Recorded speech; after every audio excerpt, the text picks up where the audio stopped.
जय हिंद। Welcome to VCR classes.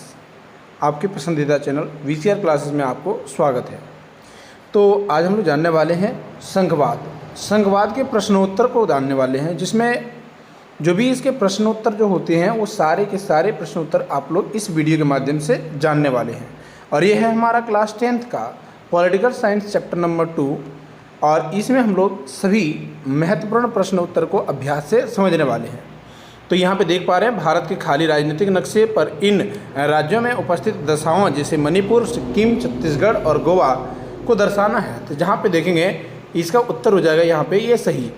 ठीक है, आप देख पा रहे हैं यहाँ पे जैसे कहें आप देखेंगे कि ये हमारा सिक्किम वाला हो जाएगा, ये मणिपुर, ये छत्तीसगढ़ और ये गोवा वाला क्षेत्र है। ठीक है, तो इस प्रकार से आप दर्शा सकते हैं। आगे बढ़ेंगे। आगे वाला अगला सेकेंड नंबर का क्वेश्चन हमें पूछा गया है, और पूछा गया है कि विश्व के खाली राजनीतिक मानचित्र पर भारत के अलावा संघीय शासन वाले 3 देशों की या स्थिति बताइए और उनके नक्शे को रंग से भरिए। अब ये नक्शे को रंग से भर देना है, लेकिन हम लोग यहाँ पे जानेंगे कि भारत के अलावा संघीय शासन वाले 3 जैसे अमेरिका है, ऑस्ट्रेलिया है और उसके साथ साथ क्या है, बेल्जियम है। ठीक है, ये सारे इसके आंसर होते हैं। आगे बढ़ेंगे और अगला क्वेश्चन की ओर जानेंगे, क्वेश्चन नंबर 3, और महत्वपूर्ण प्रश्न है। इसे आप लोग कॉपी में नोट कर लीजिएगा या फिर याद कर लीजिएगा। चलिए ठीक है, आगे बढ़ते हैं। हमारा ये प्रश्न लिखा है क्वेश्चन नंबर 3 में बोला है कि भारत के संघीय व्यवस्था में बेल्जियम से मिलती जुलती एक विशेषता और उसके अलावा एक विशेषताएं बताइए। यानी कि बेल्जियम से मिलती जुलती कुछ विशेषताओं को बताना है और साथ ही साथ एक अलग विशेषताओं के भी बताना है भारत के संविधान में, है ना। तो चले अब स्टार्ट करते हैं आज के इस प्रश्न को उत्तर की ओर, है ना। तो बोला गया है यहाँ पे भारत के संविधान में 2 स्तर के सरकार का प्रावधान किया गया है। आप जानते होंगे, आप नोट्स के माध्यम से जो पढ़े हैं उसमें देखे होंगे कि केंद्र सरकार और राज्य सरकार के रूप में हमारे भारत में 2 स्तर के सरकार बने होते हैं। बाद में पंचायतें और नगर पालिकाओं के रूप में तीसरे स्तर के सरकार को भी जोड़ दिया गया है। 3 स्तर के शासन व्यवस्था के अपने अपने अधिकार क्षेत्र होते हैं। आप ये भी जानते हैं कि केंद्र सरकार का अधिकार क्षेत्र अलग होता है, राज्य सरकार का अधिकार क्षेत्र अलग होता है, और उसी प्रकार से यदि देखा जाए तो क्षेत्रीय सरकार जो होते हैं यानी पंचायत और नगर पालिका के सरकार जो होते हैं इनके अधिकार अलग होते हैं। तो इस प्रकार से देखें तो बेल्जियम में भी संघीय शासन व्यवस्था लागू की गई थी, लेकिन बेल्जियम में सामुदायिक सरकार का भी प्रावधान था।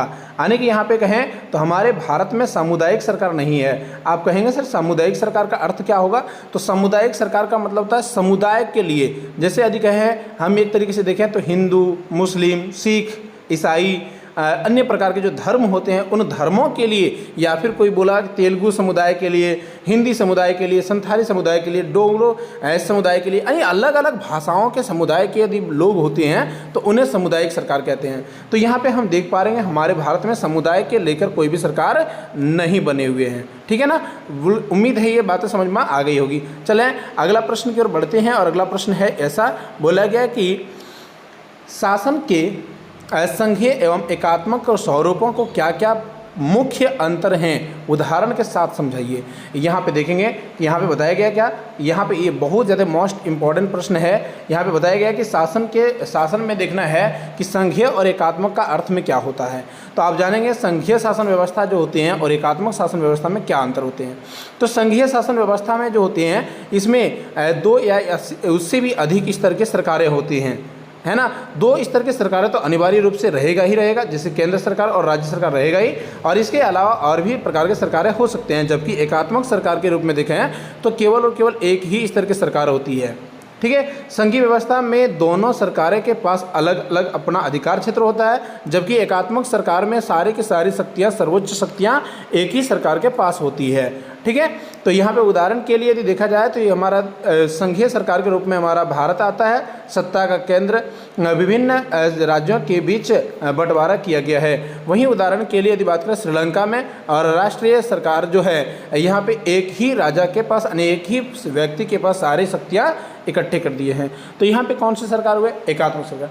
यहाँ प्रश्न यदि बाई चांस कभी आ जाता है ऐसा कि क्या भारत में संघीय व्यवस्था इतनी अच्छी है कि क्या इसमें एकात्मक सरकार कभी हो सकती है, तो हाँ आप कहेंगे हाँ ऐसा होता है। जैसे आपातकाल की स्थिति में यदि भारत की भी बात करें तो भारत में भी एकात्मक सरकार के ही रूप में हो जाता है, यानी कि सारी की सारी शक्तियाँ केंद्र सरकार के निहित में चले जाते हैं। ठीक है, तो चलें अगला क्वेश्चन पढ़ते हैं, क्वेश्चन नंबर 5।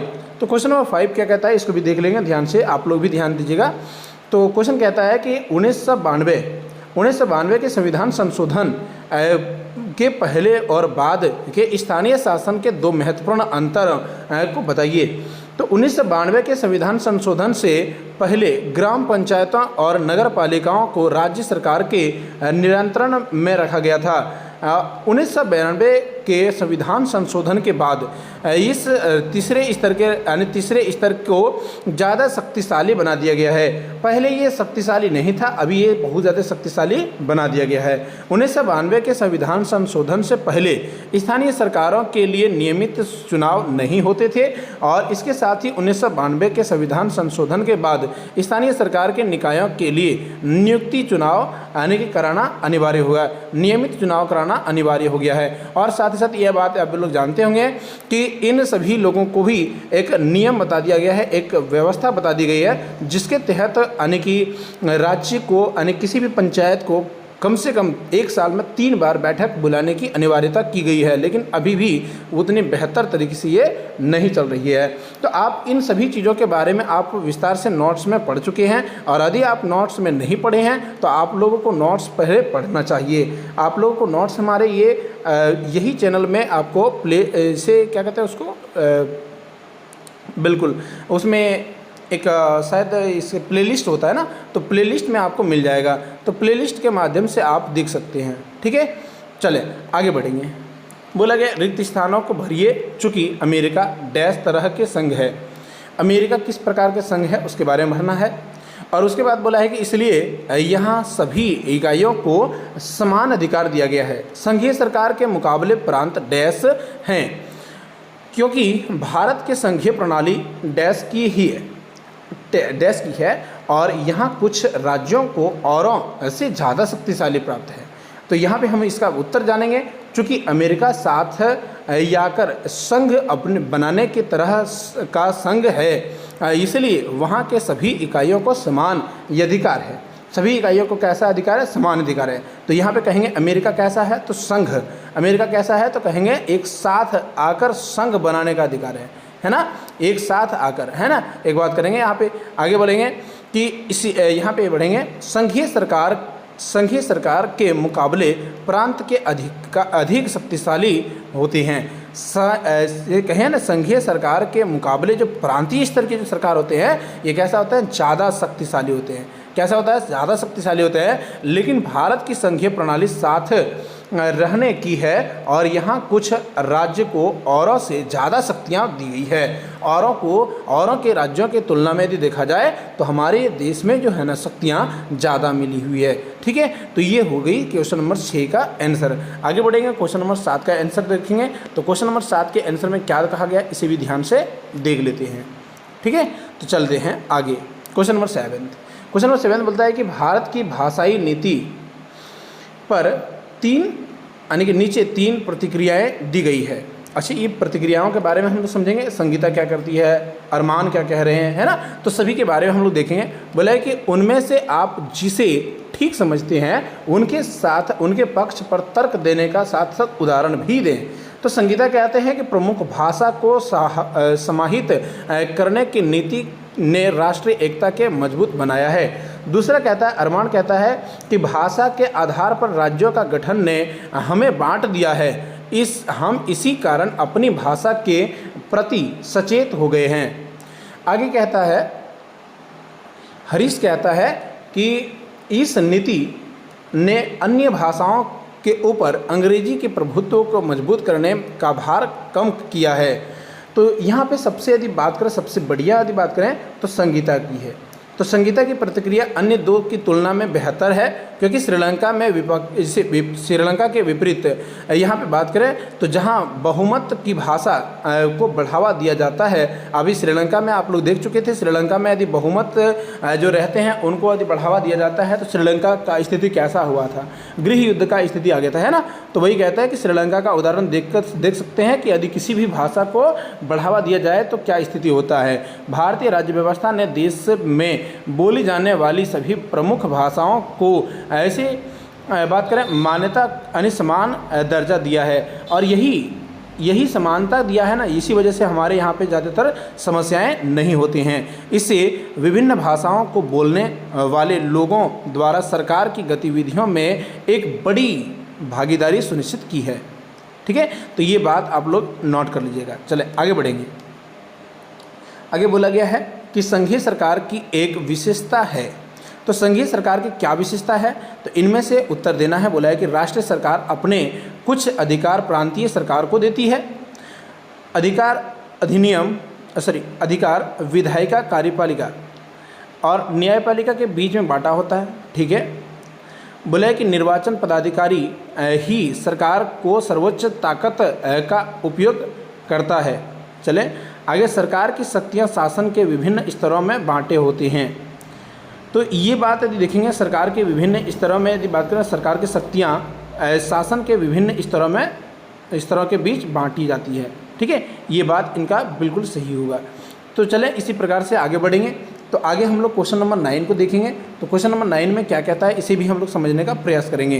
तो यहाँ पे बोला है कि भारतीय संविधान के विभिन्न सूचियों में दर्ज कुछ विशेष विषय यहाँ पे दिए गए हैं। इन्हें नीचे दी गई ऐसे तालिका के में संघीय सूची, राज्य सूची और समवर्ती सूची के रूप में इसे बदलना है। तो इसमें जैसे कहता है रक्षा, पुलिस, कृषि, शिक्षा, बैंकिंग, वन, संचार, व्यापार, विवाह, ये कौन कौन सी सूची में आएगा, उनके अपने सूचियों के अनुसार से इसको बदलना है, उनको भरना है।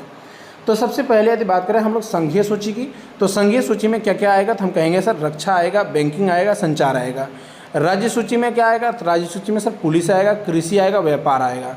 समवर्ती सूची में क्या आएगा, तो शिक्षा आएगा, वन आएगा, विवाह आएगा। ठीक है, तो इस प्रकार से हम अलग अलग सूचियों में बांट सकते हैं। ठीक है, तो इसके आगे भी हम लोग का इसी प्रकार से आंसर दिया गया है।